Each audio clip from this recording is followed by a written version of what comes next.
So we are 13 hours out, well, just under 14 hours if I want to be specific, but basically on daily reset, that is when I will be getting the next update. And of course, a couple of hours later, I say a couple of hours later, I think it's like 8 hours later, somewhere around there. Obviously global will then get access to the next update. Now before all of that, obviously we've got to make sure that we're doing things correctly for the upcoming update.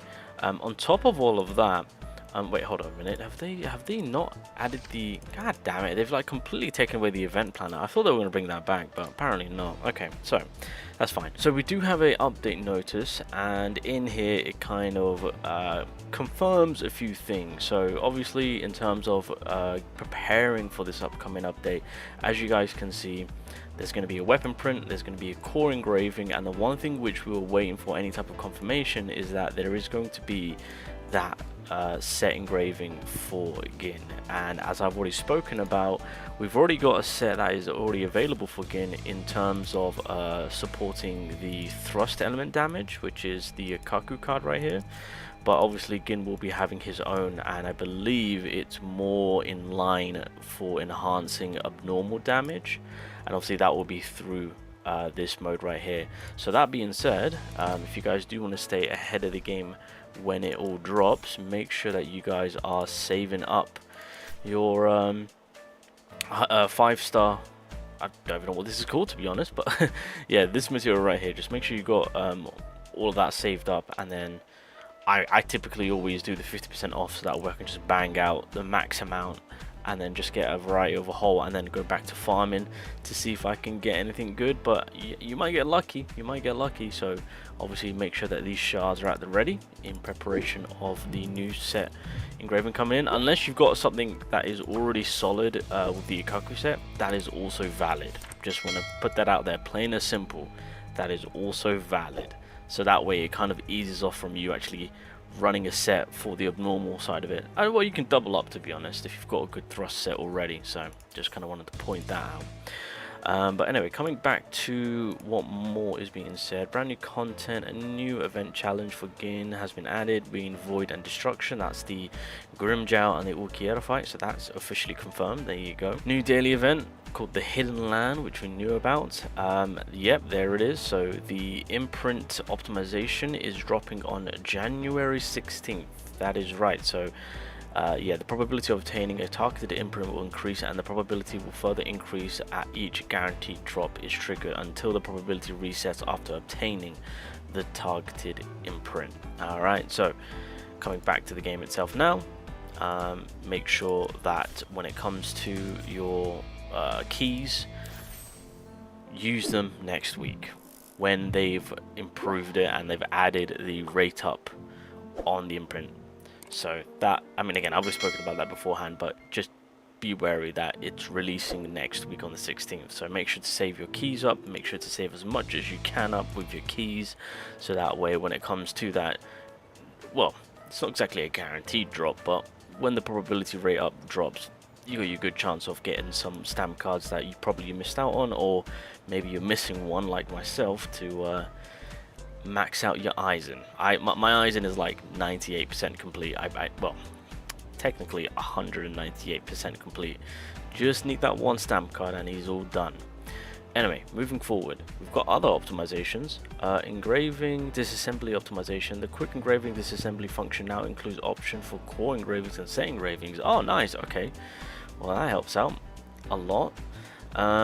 Engraving filtering optimization. The engraving equipment interface now includes a more detailed engraving filtered function. Okay, hallelujah. I'm not gonna lie, the fact that we didn't have that at the very beginning of the game kind of pisses me off.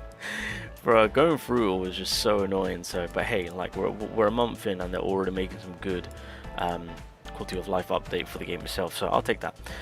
Cooperative battle optimization. The damage statistics displayed for co-op battles have been optimized, and a 1000 sign has been added. Oh, okay. Honestly, when it comes to co-op, I just tend to just do my run to the best of my abilities to help my teammates out, and that's pretty much it. I don't really take into consideration what else is going on. I'm just trying to do me, but okay, fair enough. Guild optimization added a 6th level to the guild boss event. Added friend. Oh, Oh, added friend invitation functionality and a guild membership approval function. Oh, okay. Oh, wow, okay. Added a friend invitation function. Wait, so we can add people to the guild now? Is that what it is? Or is it just adding people on our friends list now? It's okay. Either way, W. Alright, we'll take it. Hopefully more gets added to the shop here then. Added a 6th level to the guild boss event. Wait, how many levels are there now? 5? 1, 2, 3, 4, 5. Oh yeah, there's 5. Okay, cool. Alright, well, in that case, we'll get some extra silver coins. We'll gladly take that. Fighting Fest optimization removed the daily challenge limit for Fighting Feast. I think they're talking about this because you get 5 tries per day. Honestly, W, because I had an instance where I think it was literally right at the end of the week. I managed to do one run and then I realized I had to wait the next day to complete the second run, but the next day actually resets it as a whole.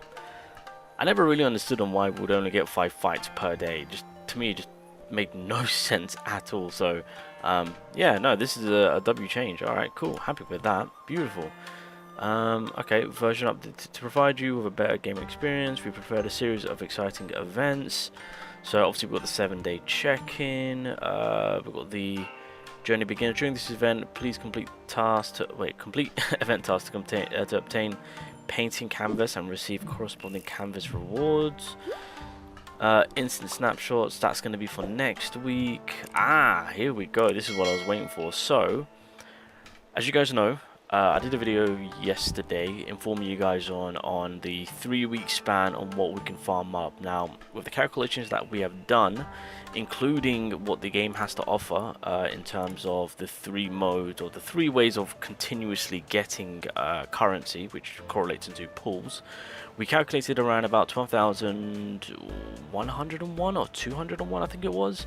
Basically, it equates to minimum 75 pools that we can farm throughout Gin's event in a 3-week span, going into then the next newest character.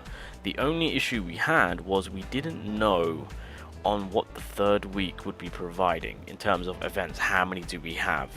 Well, as it states, on January 23rd, being the 3rd week and the final week of Gin, I guess, yeah, we've got fun blind boxes. During this event, you can earn blind box coin by completing event tasks, and then you can use the coins to open up the boxes. Memories in light and shadow.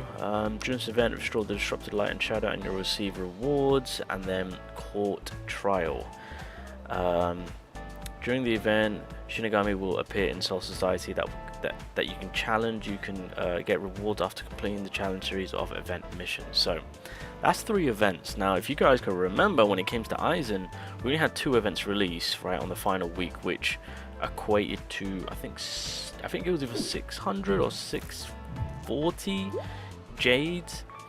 I'm gonna say right now, it seems that Gin is going to be providing us with a little bit more. So I think it's comfortable to say, because I do suspect, because realistically, if we've got 75 pools being given minimum, and we only need what, 800 jades to make it that 80 mark, which is a full-on guaranteed spot basically, I suspect that when it comes to Gin's release and that 3rd week being involved, we are 100% getting over 80 pools. So it's, there you go. So we've got 3 events. I don't know if more is going to get added. Hopefully more is, but we know that 3 events are guaranteed to release on the 3rd and final week of Gin. So yeah, there you go. If if you are considering skipping Gin for whatever reason, do as you please. Just know that you are able to farm out 80+ pools throughout Gin's event. Again, I don't know to the extent to what the plus is from the 80 mark, but with those 3 trials, 100% we can get over or get to the 80 mark. But yeah, I think it's fair to say that Gin will be providing us with 80+ pools with his release, now that we know that we've got 3 events lined up for the final week. Yeah, so that's pretty huge if you ask me, and I think that's everything. I think that's all of the update itself. Yep.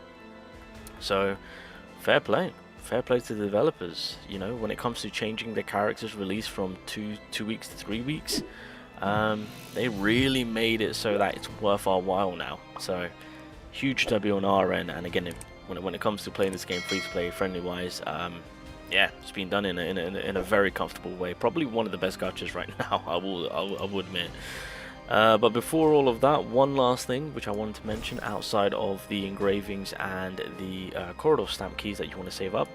On the Eisen event, hopefully you guys have been saving your last little bit of gold, because if you guys are in need of gold, well, this is going to be the next best way to do it. So an easy 500k coming my way, that sets me up beautifully. 2.5 mil, okay, hopefully that's enough. Probably not, but I might need to even farm out more. Oh my god. Anyway, ladies and gentlemen, I will call it there. So those are the optimizations that are being made for the game itself. Obviously, just with the few things that I've mentioned, just make sure that you're kind of preparing quite nicely for the Gin event. Again, even if you aren't going for Gin. Oh, that's another thing which I wanted to quickly mention. There are talks about Rangiku still potentially releasing on Gin's banner, but at a later time. So I don't know how that's going to work. I don't know if she's ready to rock and roll. They'll just throw her in, probably.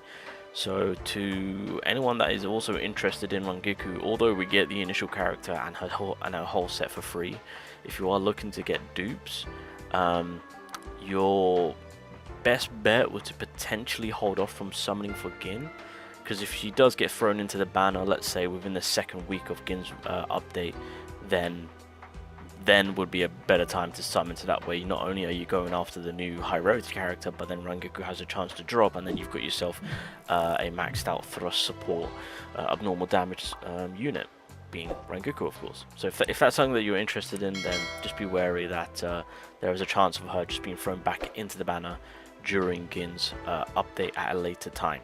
That's if you want to maximize your pools. If you don't really care and you're happy with the free copy, and because also you've got to keep in mind Rangiku will be given will be added into the future banners, so you can pull her, whoever the next character is, going forward. So right, SRs will always carry over to the next summon banners, and then so on and so forth. So it's not like it's not the end of the world. It's just if Rangiku does drop within Gin's banner, you've got more of a chance of getting her compared to on the other banners. But if you're not that fussed, then hey, do as you please, do as you please. So I just quickly wanted to remind you guys on that one.